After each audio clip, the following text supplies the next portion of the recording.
Agnes de Mille is one of the great American women of the dance and the theater. It was she who turned the prim ballet of the concert stage into the rip-roaring, knee-slapping ballet of such hit Broadway shows as Oklahoma, Carousel, and Brigadoon, bringing dance to a wider audience than it had ever enjoyed. But despite the fact she was born into a certain amount of fame, Henry George, the great single taxer, was her grandfather, and the equally famous Cecil B. DeMille was her uncle, she had to struggle against formidable odds to achieve her own fame, now assured.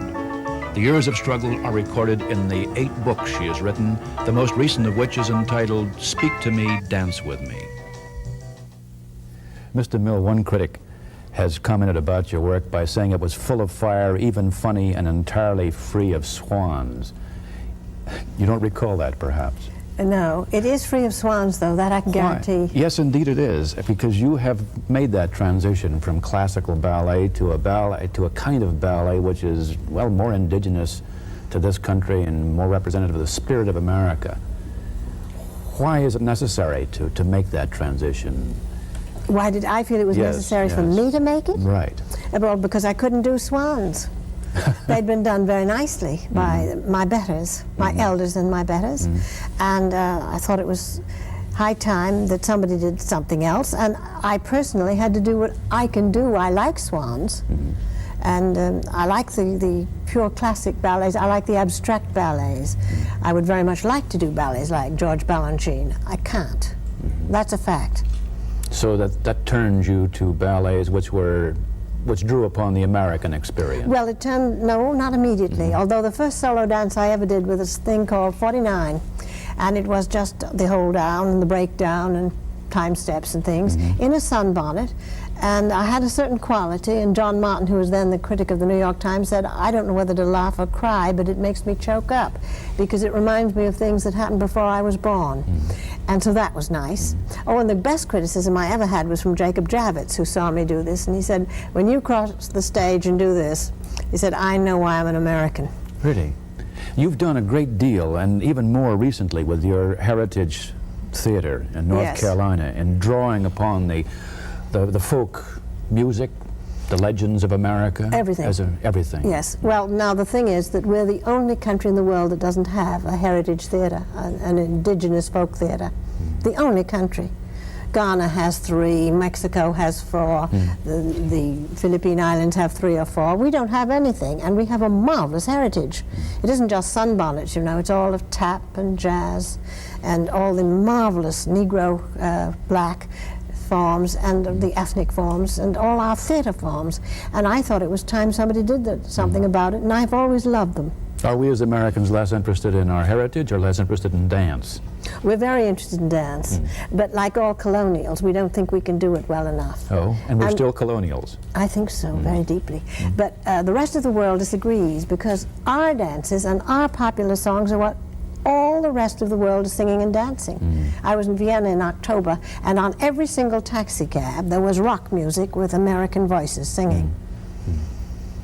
You didn't say, when you were a child, I am told you wanted to act. Oh, sure, I wanted to be a moving dance. picture star. Why a moving picture star? Because all my family were in movies. Of course. Your father was a writer in the movies, was he not? A playwright? And a William director. DeMille? And a director. And Cecil, of course, was the director-producer. And he was your uncle. Yes. I must apologize for not calling you. You'd better. I'm very angry. Well, you can see I'm terribly busy. That's no excuse. You read the script, of course? Yes, I did.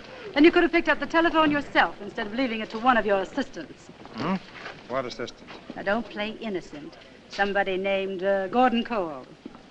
Gordon Cole? And if you hadn't been pretty darn interested in that script, he wouldn't have tried to get me on the telephone 10 times. Director-producer. And he was your uncle. Yes, and naturally, and I could always cry at will and scream at will, and that's acting. So you see, I didn't see why they wasted me. But your father wanted you to be a writer. Yes, he did. He wanted me to, first of all, to be a tennis player. Why a tennis player? Because he was one. I see. And I was trained by world champions, and I was pretty good. I had pretty good style. The only thing was I didn't care whether I won or lost, and of course that does make a difference. You say about your father in one of your autobiographies that he wanted you both of you girls, to be boys. I think he did. I never knew that until after he was dead. I found letters from him to my mother, and for the first 9 years of his life, he referred to us as my boys, my sons. And I suppose the tennis was somehow associated with that as well. I imagine. And also, he was opposed to actors and actresses. He wouldn't let them in the house. He didn't mind playwrights or directors. Oh. The only 3 actors that ever entered our home by invitation were Charlie Chaplin, Mary Pickford, and Douglas Fairbanks. Do you know why the exceptions were made in this case? He thought they were no good bums, and I think that's extremely arrogant of him. Yes. Because the people I've met, he liked Walter Hampton, who was also, of course, a producer, but he wouldn't have them around. Why did he make the exception with Charlie Chaplin and Douglas Fairbanks? Pure genius. He had to recognize that. I see. Even if it was in the wrong field. Well, he did doff his hat to Chaplin long before people realized. He said, this is one of the greatest talents we've got in the world. It's said that you did take up an interest in dance, having seen Pavlova dance at the age of 8. Is this so? Well, I did take it up. That's a fact. Yes, indeed I did. What was it about Pavlova that made you want to become a dancer? I don't know. I started crying and couldn't stop. That wasn't part of the acting then. No, I had to dance. And then he opposed that very, very strongly. He thought it was a form of circus acrobat. And I remember even when I was in college, I gave it up. I was allowed to take dancing lessons, ballet lessons, because my sister's arches fell, thank God. And she was taken to an orthopedist to have them lifted. And I went along and he suggested ballet classes. Well, what one sister did, the other one did too. And you see, with me, it was just dedication. It was like taking the veil or something. I went at it.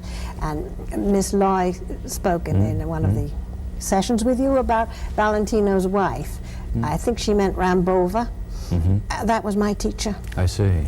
And of course, I was terribly in love with both my ballet teachers, naturally. And by that time, thoroughly dedicated, I suppose, to dance. Thoroughly, but I was forbidden to do more than a certain amount of practicing every day. And I disobeyed my parents, and then he got Kozlov, my teacher, to forbid me. And I had to do 2 hours at the piano and an hour of tennis, and then I was allowed to practice dancing. I don't know how I stood it. Now, when did you first, having been trained in dance, begin to dance? Well, I gave it up for college, you see. Where was that? UCLA, and took English. He wanted me to write. That was for your father's sake? Yes, it really was. But then I got very interested in it. I met some extraordinary people there, some great, great teachers. And then when I was graduated, and I laid my diploma at his feet, I said, now I'm going to dance. Well, by that time, the family was breaking up, and he was too distraught with his own heartbreak and various things. Mother and he separated, and it was a mess. And so I got on to dancing, but I was a little old for it by that time. How old was that? 19. And that's too old for dance? Old for ballet, yes. I see. So you never really felt that you had a fair chance at being a dancer? No, but you see, I'm always angry. I'm always mad, and I always feel I haven't got a fair chance and everything's against me, and it turns out I'm always in the luckiest position possible, because marvelous things happen where I am. Not because of where I am, but I happen to be there. And I think possibly if I'd been a good classic dancer, I'd have been stuck in a company, and I never would have had to learn to choreograph, which I did have to learn to do. I was struck with one sentence in your book in this same connection, where you say this is the story of someone who got not what she wanted, but better than she deserved. Is that part of what you were just saying? Yes, I think so. I'm a chronic complainer. I'm a real whiner. Why? I don't know. It's my nature. It's, you know, surly. You've also admitted in the book that you, when you were young, that you were a very moody girl, sullen and mean, sullen in the parlor and mean at school. Is that really so? Oh, yes. But I had flashes of things. I had good friends, and occasionally I did things that were fun, and people recognized that too. Was fun important to you? As it is to everybody, I suppose. Well, fun for me was odd. Fun was making up dances, or making up plays, or practicing 4 hours Bach. That was fun. And of course it's unnatural in a way. I never played as a child. And yet you said you had a happy childhood. I did. And people say to me now, what do you do for recreation? Well, I write books. And that sounds awfully arrogant. It's perfectly true. I don't play any games, and that distresses my husband because he likes to play games. I live in such a competitive world all the time that I don't have to invent competition. It's built into my life.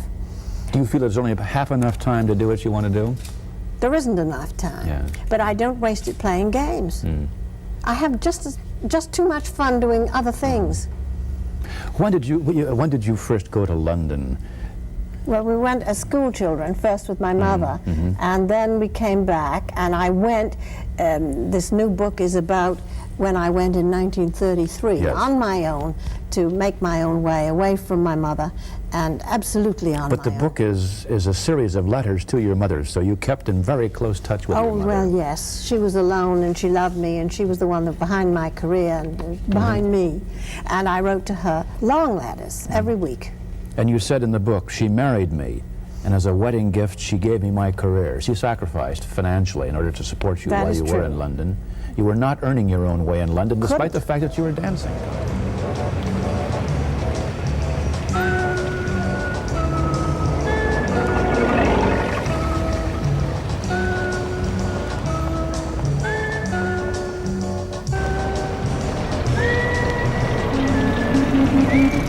Constantly. Well, I couldn't because they wouldn't let me. First of all, the Home Office wouldn't let me take jobs, and then I wasn't successful.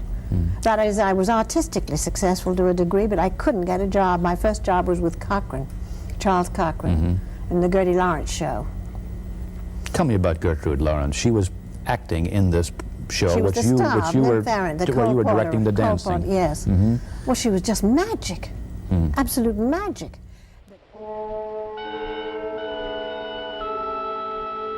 There's a saying old says that love is blind. Still we're often told to seek and ye shall find. So I'm looking for a certain boy I have. But very difficult to work with because she never did the same thing twice. What was the magic? When you know magic, when you see magic, you're I see. bewitched. I see. She was absolutely iridescent on stage. I don't know anybody who had her quality. She couldn't sing at all well, and she acted in a rather strange, heightened way. It wasn't realistic acting, it was fantasy acting. But it was bewitching. And while she was on stage, she couldn't dance. It didn't matter. And funny, oh my. And also she could touch your heart very deeply. And she was chic and lovely and beautiful, and she was very stylish. She set the style for clothes of her time. You met a great many famous people in those years in London. You've met a great many since, but I think of those particular years, and Noel Coward was associated with this same performance, was he not? No, He just was a great friend. He was a just great friend of And it Gertie's. was as you said, it was Cole Porter's music, so Yes. obviously you I knew worked him. with him. But the But one then I I met Bernard Shaw. that's the one I wanted to ask you about, because you described him as the sexiest man you ever met. Oh, he Somehow was tremendous. one doesn't think of George Bernard Shaw as a sex symbol. Well, because you've read his letters and you've read too much about him. But when he bounded into the room, and there was absolutely, he was 70 odd, there's no other word. And his beard all crisp and white, and he was Pan. Pan. Pan. Pan, I see. P-A-N. And you had lunch with him. Yes, in his flat in London. And the conversation was just incredible. He never spoke until the conversation was ripe for the absolutely killing conclusion or sentence. His wife worked it up, and the guests helped. And then when he felt he was ready to say the thing, he gave the coup de grace, and it was memorable and carved in stone and dead also. Then you started another subject. Almost as though it were staged. Almost. She was the most marvelous second man I have ever heard work. And she'd always speak of him as GBS, what GBS said. Did you meet John Dewey, as I recall? Oh, he was a great friend of my mother's because he was a devoted follower of my grandfather, Henry George. You know, he said, not since Plato have there been 7 greater philosophic thinkers. And the followers of your grandfather, the single taxers, you've described as your chaperones. Well, Mother knew that they'd keep a terribly watchful eye on me, and I had to escape their surveillance if I wanted any kind of young life, and I managed to, but it took a good deal of plotting. Despite your association with them and your support of them, you found some of them rather dull people, I gather. Well, single taxers does sound as though they might be rather preoccupied with well, they're economics. fanatics. They're Yes. fanatics, Yes. absolutely besotted. But there were some great ones, like Lord Wedgwood, and some extraordinary ones, and Bernard Shaw was one for a time, you know. But the ones that I knew, dull in the sense, they were very fine thinkers, but they were one-track people. And really absolutely hooded on this, and that's always a little bit wearing. The Danish single taxers were much more fun, very much more fun. What about your grandfather, Henry George? How well did you know him? Oh, he died long before I was born. That's what I was afraid Yes, of. you know, he ran for the mayoralty of New York and dropped dead on the eve of election. It was very dramatic and tragic. Tammany later conceded that in a previous election he had been elected, but they stuffed all the ballot boxes and changed it, and he was materially influential in getting what we call the Australian ballot, or the ballot we now use, I see. which came from Australia. But I gather his determination was passed on to your mother and then passed on to you. To a certain degree. It's still going. You know, there's a school, and we have all sorts of things. There's an underground movement. I think we better have some sense economically, don't you? Yes, indeed. You left London at the invitation of your uncle, who up to that point had not provided any particular help to you in your None. career. None. None. And he invited you to come to Hollywood. Yes. And this was, I guess, the first real big job, in a sense, that you had. What happened? Well, in Hollywood it was. In Hollywood. Well, doing a big Cochrane show is a good big job. I mean, for Europe and London it was big. And I'd made a success. I just wondered, in terms of payment, He didn't pay me anything much. He paid me $250 a week. It was a whole lot more than I'd been getting. That's what I meant. It was a bigger but paying job, in and still terms not of very. Hollywood, that is paltry. Yes. And my fare one way. One way. One way. And I didn't have the wit to say I must have it returned.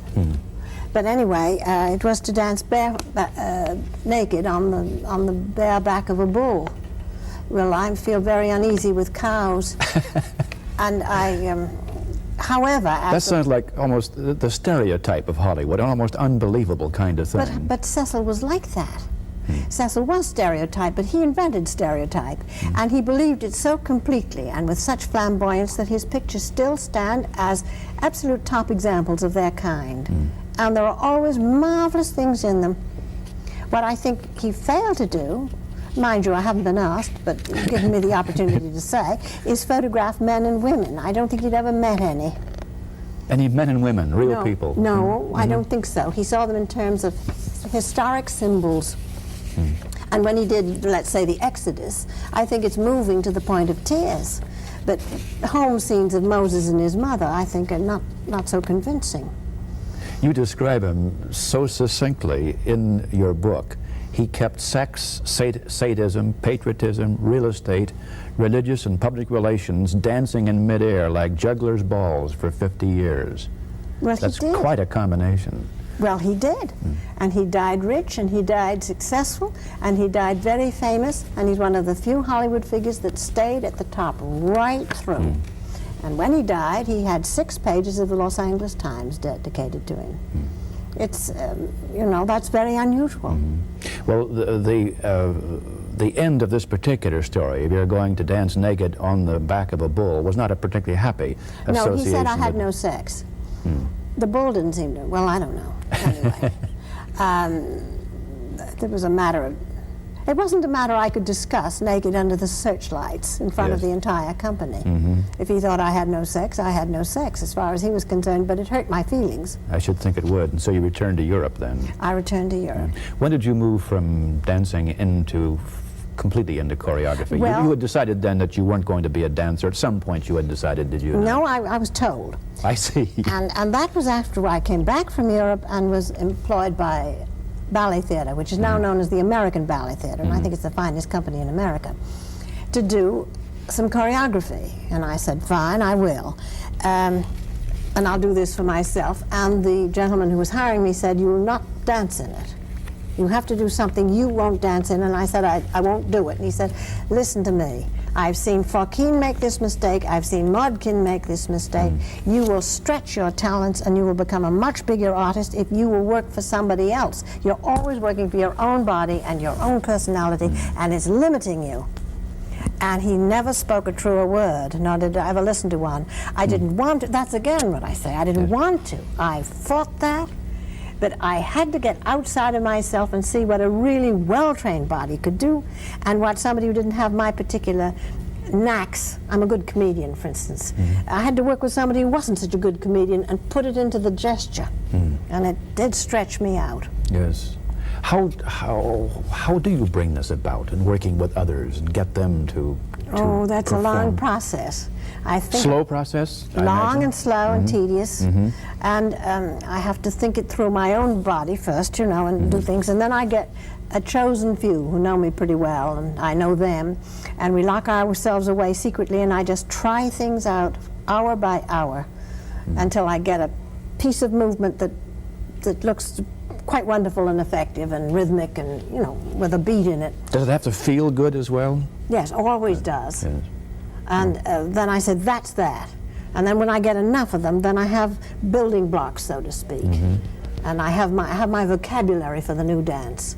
And then I put it on the dancers who are going to do it, and then I redo it, and redo it, and redo it. Jerry Robinson. Does that mean it's never finished? Oh yes, it's sometimes finished. I'm never quite satisfied, but sometimes I just leave things alone that I'm not satisfied with because I just have got to stop fussing and tampering. Jerry Robbins said to me, you know, I work the first 3 days on something, and I go in prepared, and it doesn't matter if I prepare 6 months. The first 3 days are just garbage and have to be thrown out. And he said, why can't you do the first 3 days before you go into rehearsal? Yes. But it's just a stage you have to go through. Well, you see.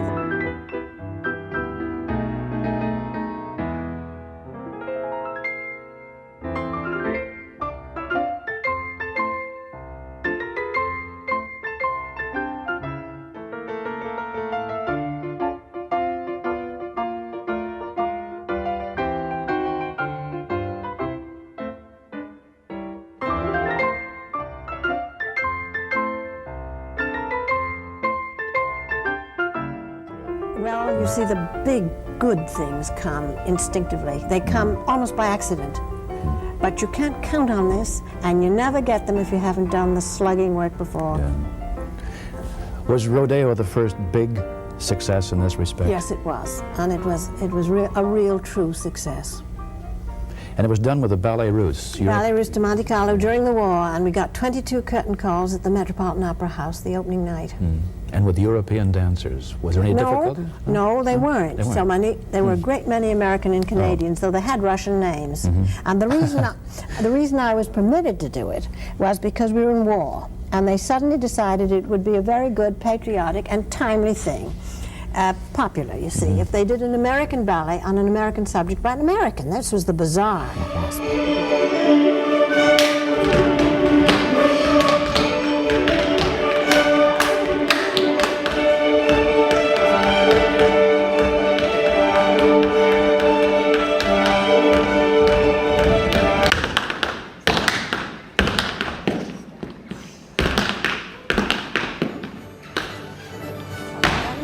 This was the bizarre aspect, because generally it had been done by a Russian.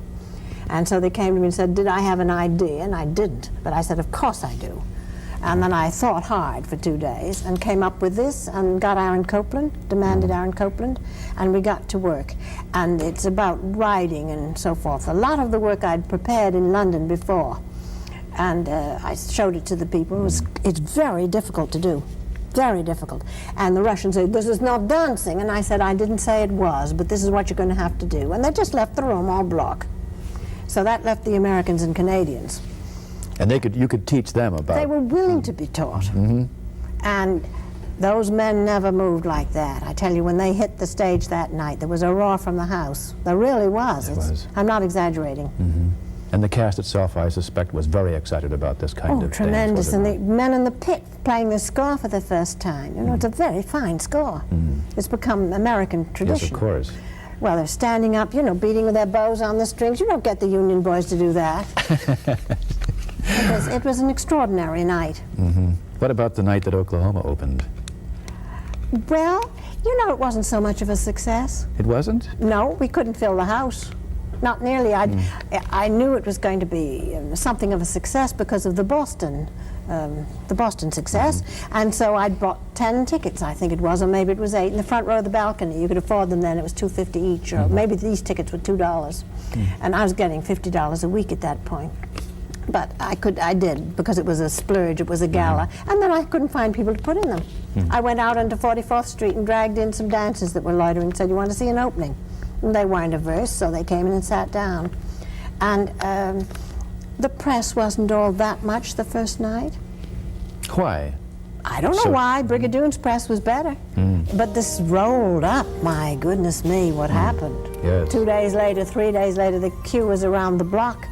And I went off to get engaged to a soldier and came back and was being interviewed by somebody from the New York Times. And he said something, and this man said, "I don't think, Miss DeMille, you realize what kind of a success this is that you've participated in." And I said, "Well, never having had a real one." I said, "What kind?" He said, "Probably the biggest in the 20th century." And I said, "Well, for goodness sakes." You know, my salary didn't change. Nothing changed for me. You've not made a great deal of money out of this. Not out of Oklahoma, I haven't. Very, very little. But the contracts stuck. I mean, I was first signed to do for $1,500, no royalties, all rights given up, all. And then Dick Rogers heard about this and he thought that was not quite fair, so he arranged for me to get $50 a week. And then after the Times man said this, I went to the Theatre Guild and said to Lawrence Langdon, "I'm going to marry a soldier on pay, you know, private, no grade, and he has no money and I have no money and I have 10 years of debts. Do you think you could make it 75 a week?" And he said, "No, I couldn't." And so they didn't. So that was that. But then I did have, of course, chances to work other places. What has been important to you, Miss DeMille? You came from a famous family, so it can't be entirely fame, which you now enjoy. Money, which you've not always been able to Well, get. I did get some, you know, Yeah, of but the course. government took most What of has been important? Just the chance to do what you wanted to do? that. And do you know that's the most precious thing in the world? I don't think I've ever in my life had to work at something I despised. And now you ask how many people that's true. I suspect very few. I mean, I see so many businessmen and people in the business end of the theaters. I love what I'm doing. And when I went down south to do this heritage company with these children in a gymnasium and young kids, I worked for nothing. So did they, poor things, but they were students. To see the ideas flower on their faces and in their bodies, and I'd say, "Stop, do it this way and on this count," and there'd be a yell from the kids because they got the idea. Well, now look, this is just heaven. This is very great. Thank you very much, Miss DeMille.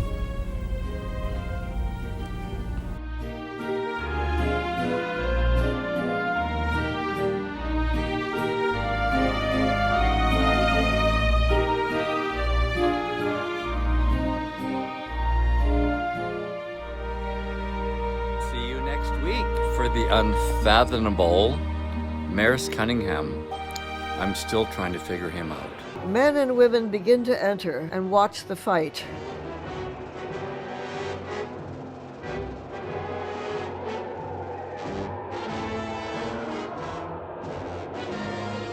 Judd spins Curly over his head and throws him to the floor. The young girl faints.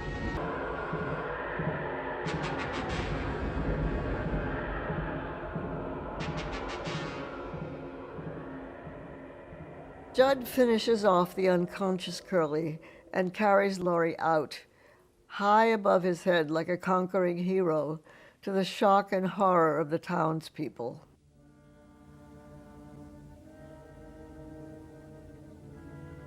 Act 1 originally ended with the ballet, Judd carrying Laurie off in silhouette against a blood-red